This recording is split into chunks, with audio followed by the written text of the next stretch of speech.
Tonight on CTV News, we take a look at the graffiti found around campus and the demonstration at President Tony Frank's open forum meeting yesterday. And then later on, we have our All Your Rams football highlights and the best of CSU interviews. All this and more starting on CTV News right now.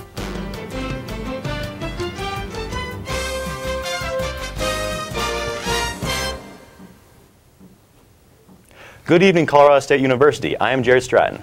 And I'm Stuart Smith. Let's get started. This just in, we have a breaking news in northern Colorado. Fort Collins police have identified a suspect in the death of Sherry Allman at 1601 North College Avenue.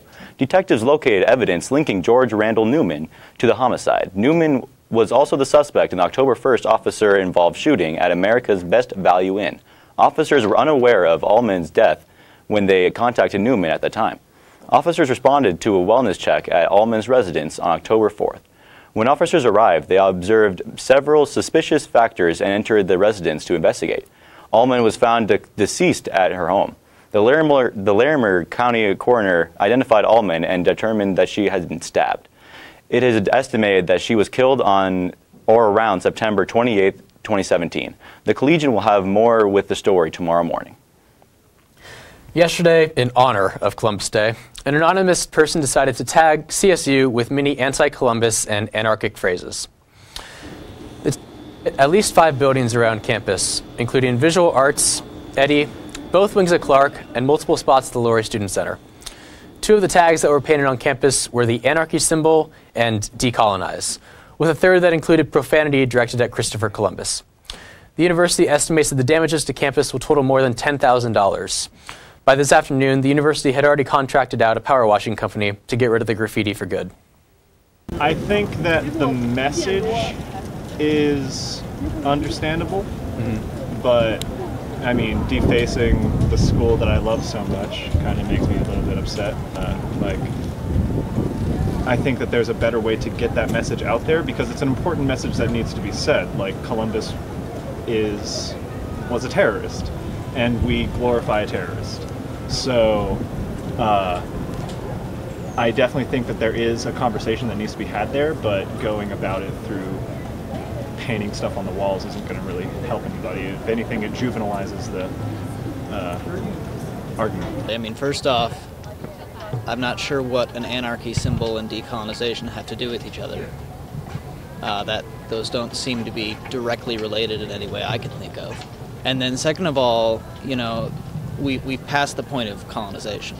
You know, we can't decolonize at this point because there's nothing to decolonize from. This is already a new established country, a new established culture. You know, it's fundamentally different now than it was during the time of Columbus, to the extent where, you know, you can't really say if what happened was good or bad, just that it happened, you know, and that we're now here and we should focus on moving forward instead of regressing back. CSU PD requests that anyone with information about the incidents contact them at 970-491-6425. Students lined the halls of the North Ballroom of the Laurie Student Center yesterday, calmly waiting for Colorado State University President Tony Frank. Nearly 70 students waited in silence and dressed in all black in solidarity for Elijah Thomas, a resident assistant who found a fake noose hanging outside his hallway in Newsom Hall a few days before class started. Frank was scheduled to address Thomas and other students of color regarding his highly criticized administration's response to the incident. When Frank arrived, he passed through the line of demonstrators without a noise. A few minutes later, Thomas followed to a closed-door meeting with Frank and Vice President of Student Affairs, Blanche Hughes. After a nearly 45-minute meeting, the three came back to welcome students in the ballroom for an open discussion. Students brought up several issues regarding Thomas's experience, as well as several other bias-motivated incidents, their largest concern being student safety. Frank explained that his administration is looking into increasing the number of security cameras around campus because they are a tool police can use to catch offenders more easily when there are no other leads in the investigation. Left Hand Creek in Boulder, Colorado was absolutely destroyed by flooding back in 2013. Saturday, dozens of CSU students partnered with the Wildlands Restoration Volunteers to help restore the area. Roughly 60 people attended in total. 17 came from the Environmental Sustainability and Science Club, 10 from the Watershed Club, 6 from the Fly Fishing Club, and several others from CSU and around the community. Sophomore Natalie McNeese, a natural resources management major, signed up independent of any clubs. Her morning consisted of backfilling trenches and pounding down stakes to keep erosion control fabric in place. She stated, "The riverbank would just be this dirt pile if we weren't doing anything, and it was fun hitting things with a little hammer." Even though this past Saturday was done through several CSU clubs, students can sign up for any WRV project they want by going to www.wlrv.org. Have you ever been to Bean Cycle Coffee Shop in Old Town? If you have, you may have noticed that the books from Wolverine Farm Publishing Company have been absent from the coffee shop in Old Town, Fort Collins. Reporter Marlo Lundak brings us the full story.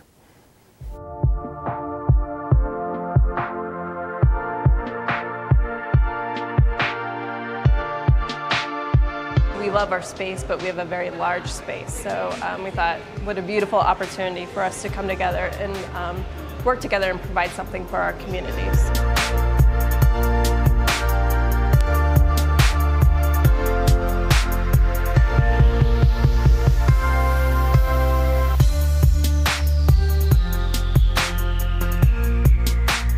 Things I love about coffee is that it's constantly evolving. Like, the scene is always different, and I think that's kind of what's going to happen. We're going to evolve and we're going to transition into something else, and part of that is still going to be we're bringing people together in the community to showcase something.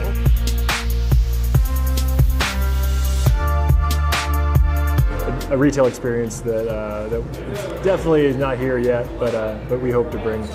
It's going to be funky, it's going to be different, and it's going to be unique, and that's what we keep talking about. It's not here yet.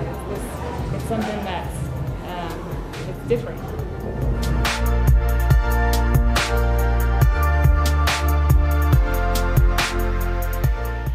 For more information about the shop, please visit beancycleroasters.com.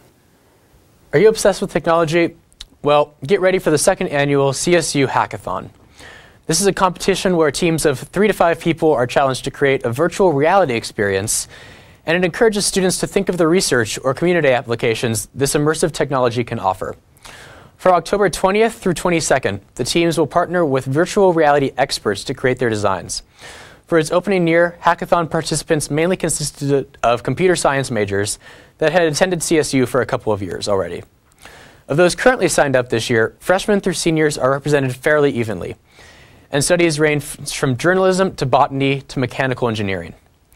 Anyone who is interested in virtual reality past gaming systems can sign up online, but the event is limited to 50 students due to the amount of available equipment. Participants will be judged on their innovation and creativity on October 22nd, with an award ceremony open to the public from 4 p.m. to 6 p.m. The winners of the hackathon will be announced at 6:30 p.m. that evening. That wraps it up for today in the world of news. But don't go anywhere, because weatherman Zach Trombetta is up next with your weekly forecast.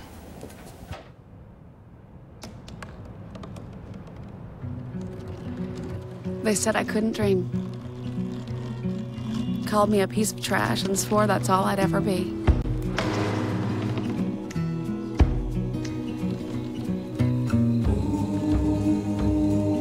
Said a bottle couldn't see the ocean.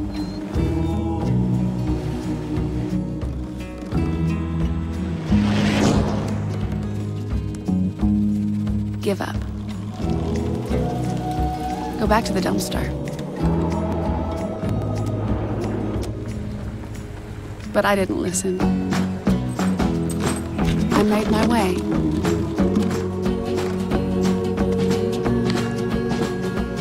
And now, I am what I've always wanted to be.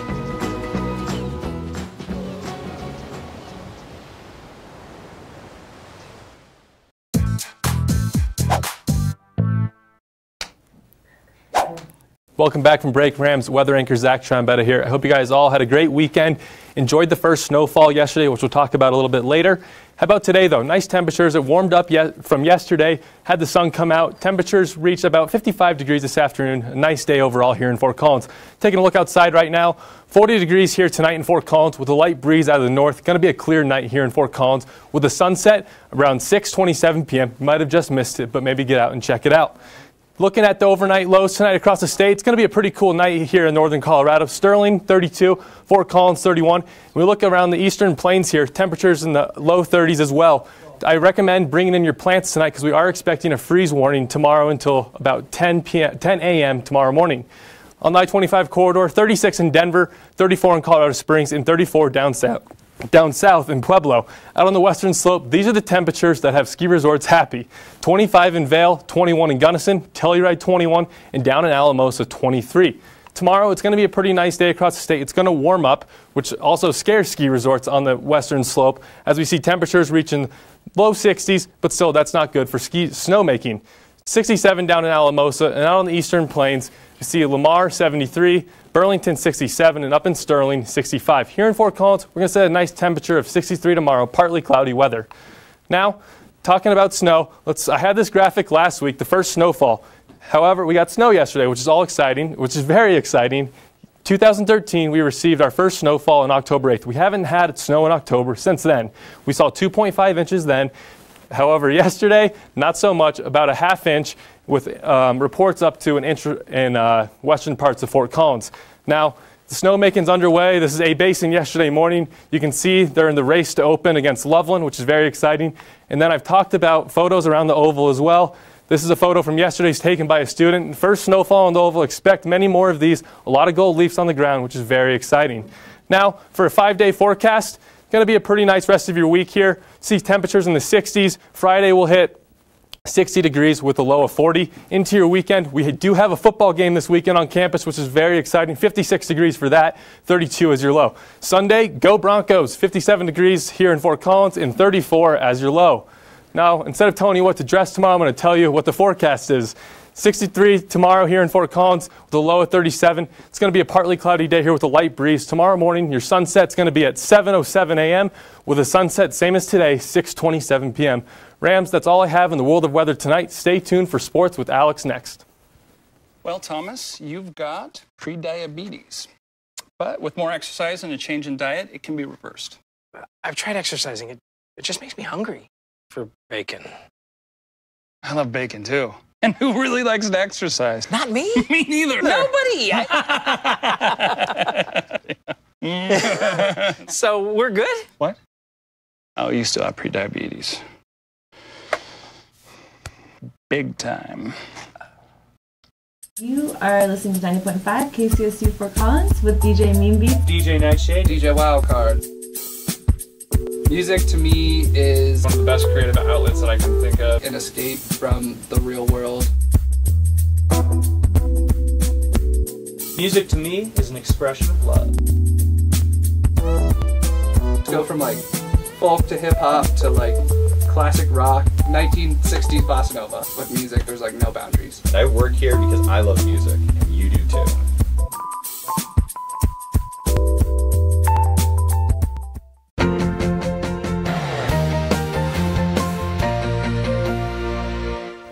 Welcome back from the break. I'm sports anchor Alex Clough, catching you up on the latest Colorado State sports athletics. The CSU football team is currently undefeated in Mountain West play as they are currently 2-0. The team was on the road again last weekend at Utah State. CSU won 27-14. Senior quarterback Nick Stevens had yet another standout performance. He threw for 293 yards and completed 22 of 31 passes with 2 touchdowns. Senior Michael Gallup had 88 receiving yards and Izzy Matthews rushed for 121 yards. Colorado State was off to a pretty fast start, scoring on the first 4 possessions.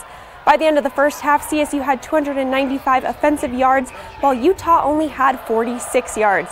On the defensive side, CSU had 13 tackles, with 7 of those being sacks. Looking ahead, the team is coming home this Saturday for the first on-campus homecoming game since 1967. Kickoff is at 8 p.m. and the game will be shown on ESPN2. The Colorado State volleyball team is currently 6-0 in conference play, and the team has had a pretty busy traveling weekend at Boise State and Utah State. On Friday, CSU beat Boise State 3-2. 4 CSU players ended in the double digits with kills. Brianna Reynolds led with 17, Jasmine Hanna followed with 15, Kirsty Hillier added 12, and Paulina Hogard-Jensen added 10.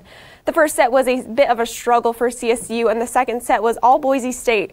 And the following 3 sets were similar as they were all tough battles with multiple lead changes. The team turned right around to play Utah on Saturday. CSU beat Utah 3-0. This sweep marked their 11th of the season.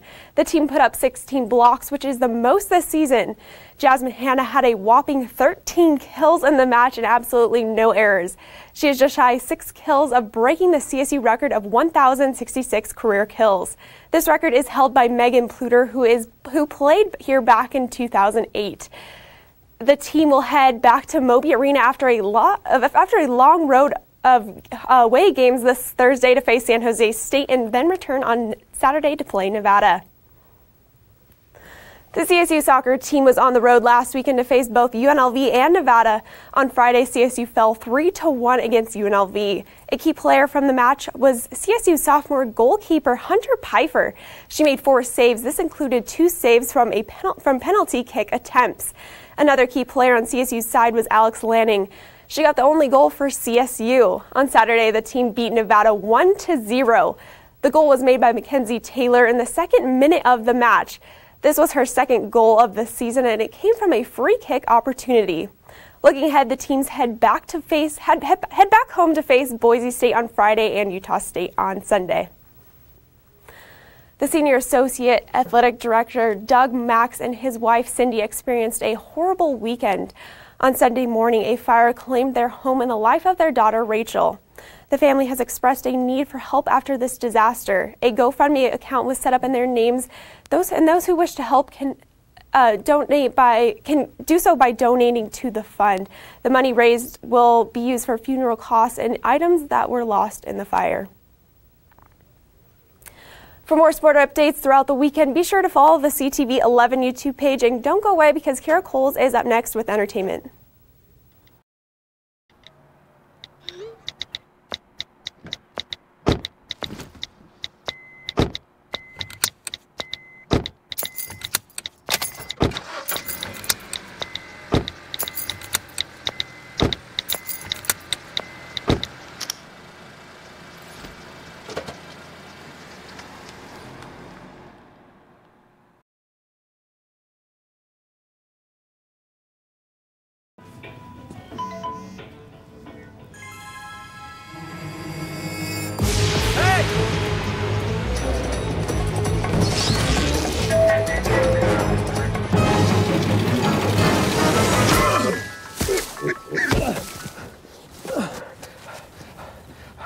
So, same time next week? Well, of course. Put away a few bucks, feel like $1 million. For free tips to help you save, go to Feed the Pig.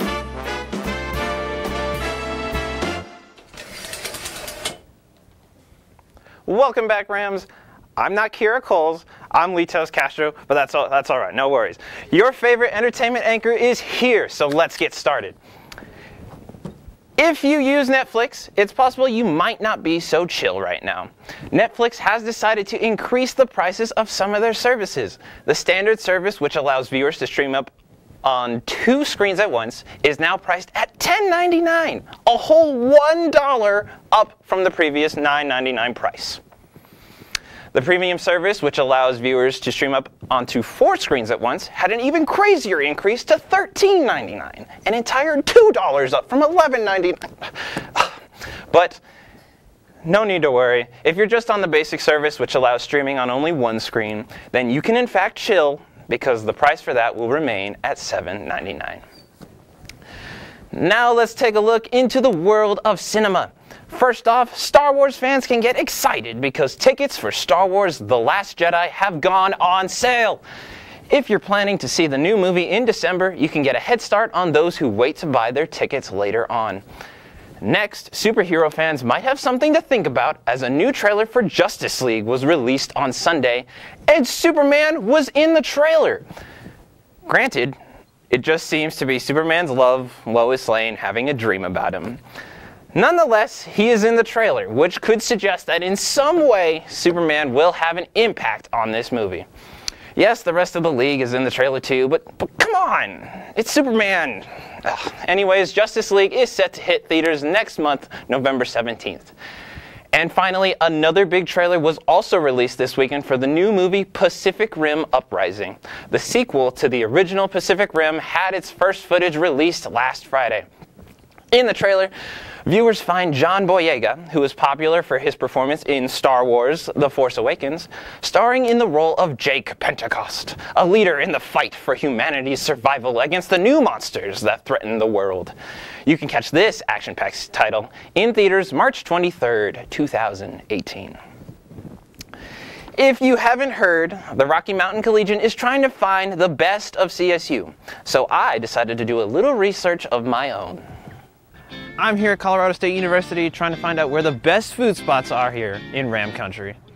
Get pizza, Cosmos. I love Cosmos pizza. Oh, I would say probably Bojo's. It's just been always like a family spot for me, so. Pizza Hut. I like Pizza Hut.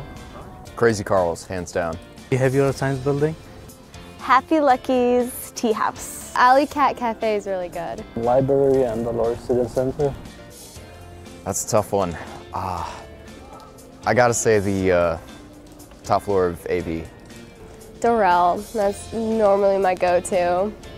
Allison's nice because it has spoons. The Lower Student Center, since it has, many restaurants. You can get good ones at Buffalo Wild Wings. Buffalo Wild Wings. From the Crazy Cars. Yeah. If you want to give your opinion on what the best places in town are, head online to collegian.com/best of to cast your vote.